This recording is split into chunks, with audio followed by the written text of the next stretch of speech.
Hi guys, this is Tlaloc Venancio, and I will be talking to you about Classroom Management by Jim Burke.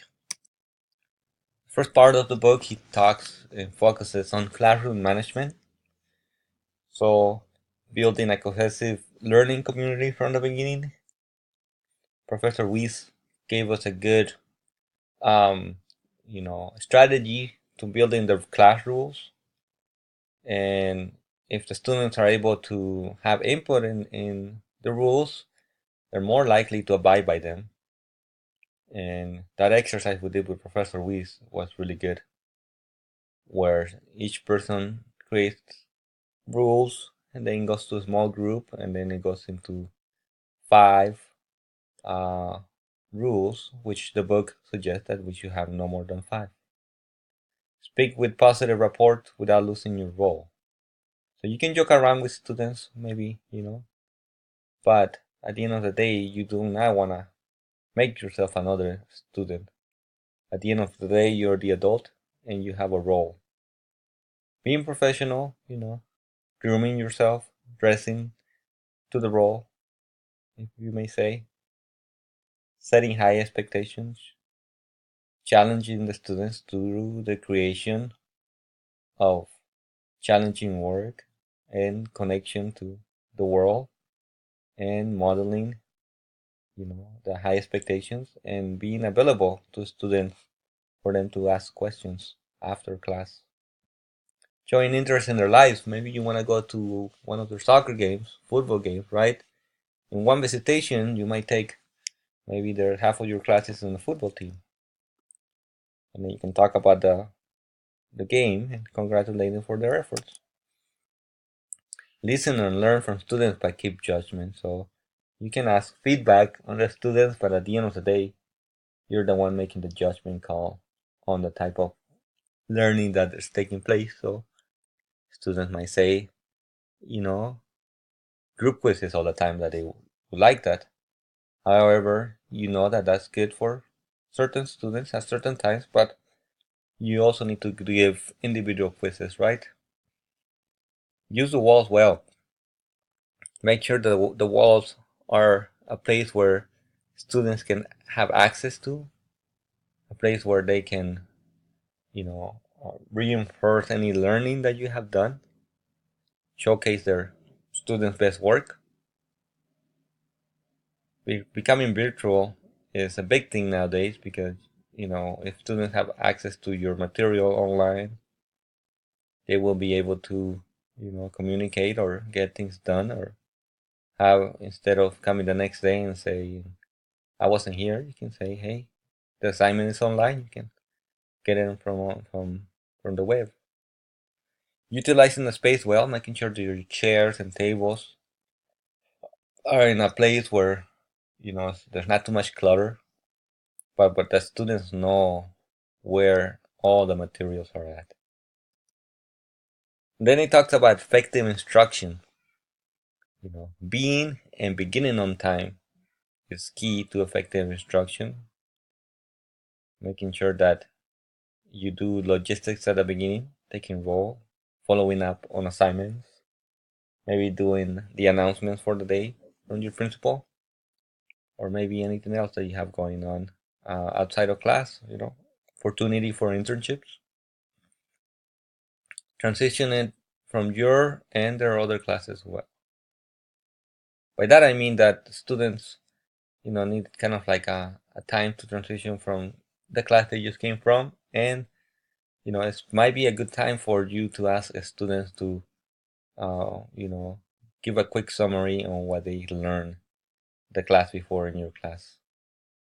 Outlining the day so they know what's expected and what's coming up for the next hour and a half, and then end orderly with expectations before arrival of next class. So the homework you gave out, they need to have explicit instructions on how you would like it to be turned in and what they need to do. And then provide discipline, not just being strict, but being flexible, accountable, creative, and productive. Those are the things that students uh, we'll look at when in discipline.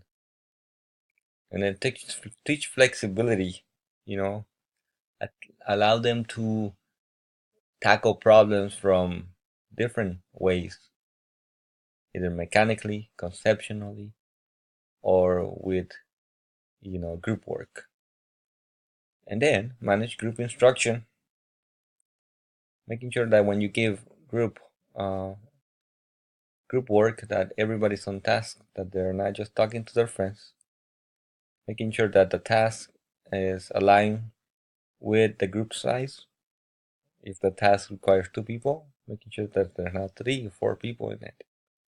If the task requires 9 people, making sure that there's no group with, less than 5 people, depending on the numbers that day.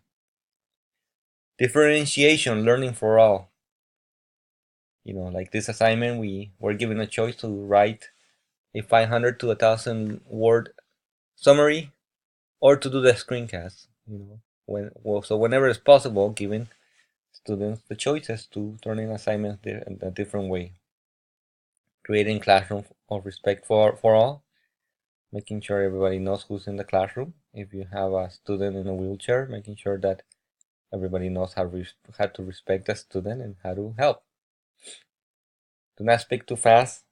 You may lose a lot of English learners and IEPs, and any student actually.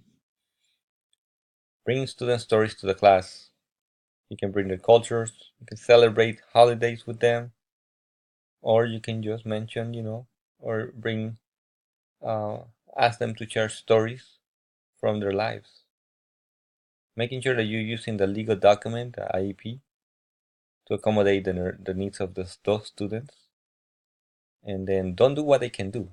If students can clean up, take the extra minute before class ends to have them clean up. And then consider students with different learning needs. So if you have a student that has no hands, how would you support them?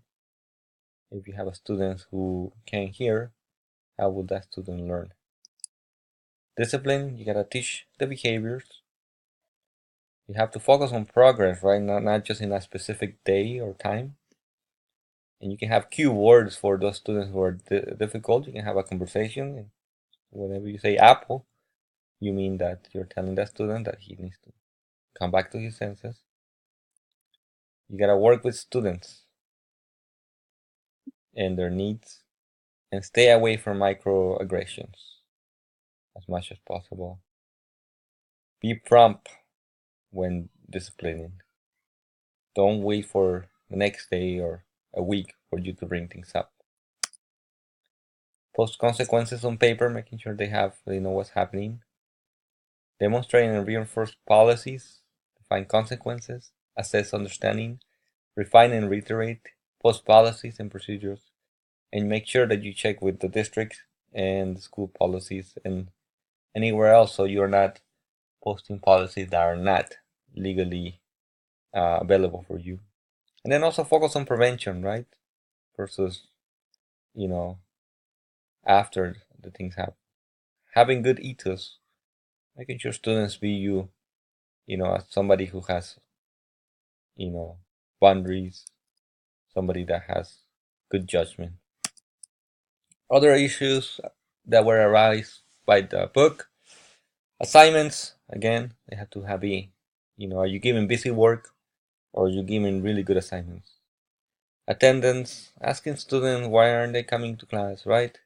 They might have issues at home. Records, making sure that you have all the records that your school needs. Abuse, physical, any mental abuse going in your class, right? Or maybe abuse going at home. All of us are mandated reporters, so we need to report any abuse to the state. Cheating, giving students a talk about cheating. Materials and equipment, again, like I said, making sure they're accessible, making sure you know where they are. Field trips, giving them expectations on that. Having good substitutes for yourself and having good substitute plans, right? You still want students to learn that day. Knowing the emergency procedures of the school, and then going to conferences for knowing and learning more about how to be a good teacher. Thank you.